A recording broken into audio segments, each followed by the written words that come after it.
Thank you and good afternoon. I was privileged to be one of the founders of the Center on Wrongful Convictions at Northwestern University School of Law nearly 12 years ago now.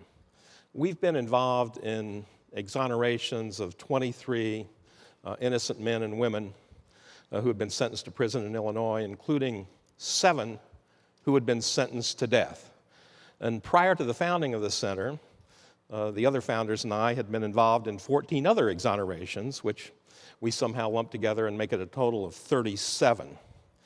I first became involved in 1982 when I received a letter from a man on death row claiming to be innocent. I was the editor of a magazine called Chicago Lawyer, and I decided to investigate this case, and indeed, I came up with evidence that ultimately persuaded the Illinois Supreme Court to grant that man, his name was Dennis Williams, a new trial. Whereupon, the prosecutors went to a young woman who had been sentenced in connection with the same case to 50 years in prison for accessory to murder and perjury, and offered her the keys to her cell if she would only come back and testify against Dennis Williams. She agreed and testified not only against Dennis, but another man against whom charges had been initially dropped. His name was Verneal Jimerson. The long and the short of it was that both of them were sentenced to death. So when I got involved, we had 1 innocent man on death row, and then thanks to my good work, we had 2 innocent men on death row. That was a rather disheartening situation, to say the least. I joined with my colleague David Protas of the Medill School of Journalism, and we investigated that case for the next 10 years, and ultimately were able to exonerate them and their co-defendants, and those are among the 14 prior to the founding of the Center on Wrongful Convictions that we count. There are many causes of wrongful convictions, a lot of factors that are involved, and I would like to tell you a little bit today about just one of those, and it's the least intuitive, the most counterintuitive of all of the factors involved, and that is the false confession. I can't imagine that I'd ever confess to a crime I didn't commit, and I would imagine that you can't imagine that you would either. And yet we know that this happens with some frequency, alarming frequency, if not ubiquity, in the criminal justice system. Now, this is an issue to which I first became familiar with in 1986, when I got a call from a judge I knew who was troubled about a case that he'd just been involved in. He hadn't sentenced a young man, he'd just convicted him at a bench trial of first-degree murder based on a confession. And a few days after the trial, the murder had been a 2-year-old boy, the victim had been a 2-year-old boy. The grandmother of the deceased child called the judge and said, "Your Honor, there's been a terrible mistake. I found the weapon that killed my grandson. It was in my daughter's bureau drawer. She has admitted that it was a mistake, an accident. She didn't want to admit what happened. She made up a story of a shot being fired from the street, of course not thinking anybody would ever be arrested, much less that somebody would confess and be convicted of the crime." So the judge called this to my attention, and I was, of course, very intrigued by the case because I assumed that he must have been, this young man, his name was LaValle Bert, he must have been subjected to some extreme form of third-world quality torture. And, you know, we've all heard in Chicago of horrendous cases, allegations of people having cattle prods poked into their genitals, of having typewriter covers put over their head to smother them, being dangled out of a third-floor window by your ankles. And so I was going to interview LaValle Bert, and this was going to be the time that we would be able to expose this horrendous police brutality in Chicago. Boy, was I surprised. When I met LaValle Bert, "What did they do to you, LaValle?" Expecting one of these questions. "Oh, they didn't really do anything to me." "Well, why did you confess?" "I confessed because I was scared." "You were scared?" "Yes. They told me that the murder of a child was a capital offense. Basically, I could get the death penalty. But then after some discussion, one of the officers says to me, "Hey, LaValle, you're a good kid. You got no record. Everybody know you're not a baby killer. If this was some kind of an accident, just tell us about it and you'll be able to go home. So here he is, confronted with the question, am I going to maintain that I didn't do this, or am I going to say it was an accident? Face the death penalty, A, go home, B. He took the latter. He made up a story that he thought was a perfectly plausible explanation. He said that he'd gotten a gun, he'd fired at some rival gang members. He wasn't even in a gang, but that doesn't matter.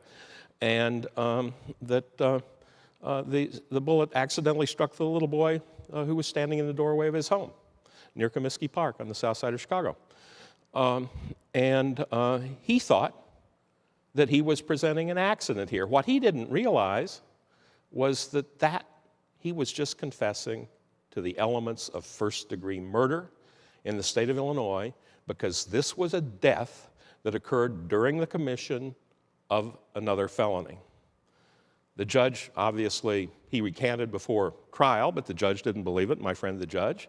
I wouldn't have believed it either if the grandmother hadn't come forward. So this was something that I found really, really enlightening. This is LaValle Bert, by the way. And over the years, I've made something of a study of this phenomena of false confessions.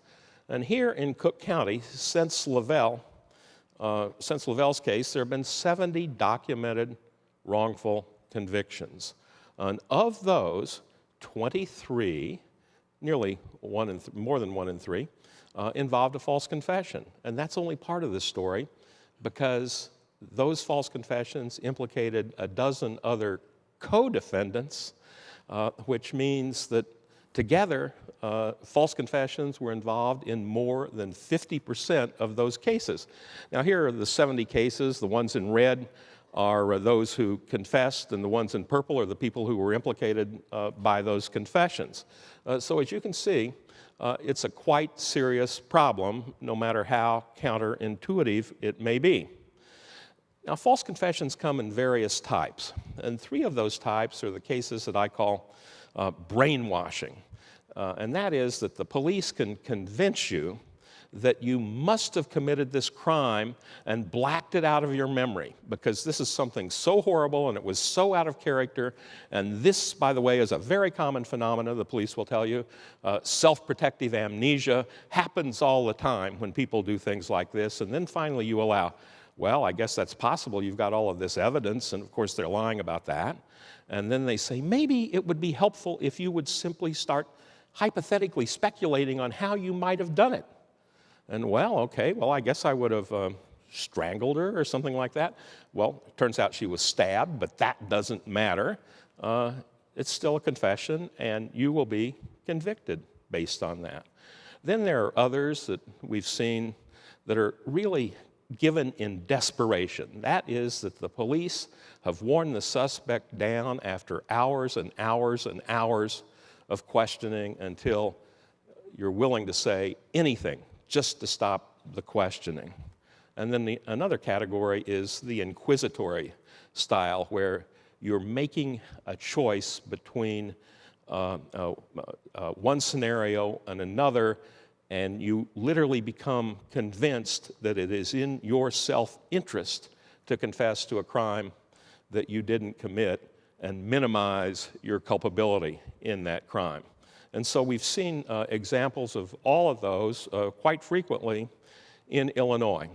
Now, there are things that we can do that will alleviate this problem.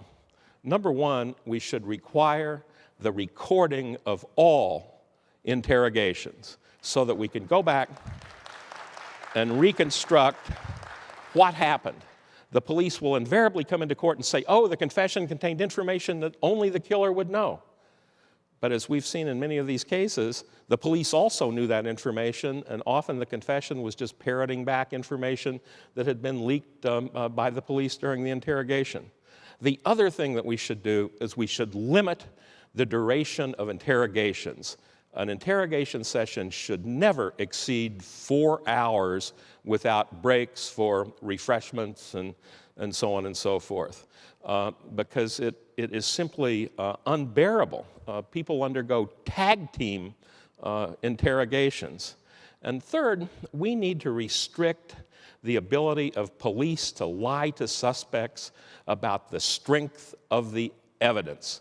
It's not done anywhere else in the Western world. It's against the law in England, but our Supreme Court condoned it in 1969, and police do it with impunity.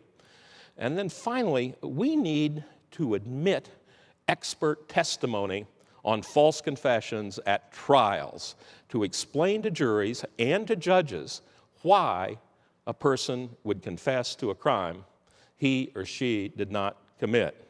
Now, these would be major steps in the right direction, and I enlist all of you to join us in our efforts to get these reforms enacted in Illinois and across the land.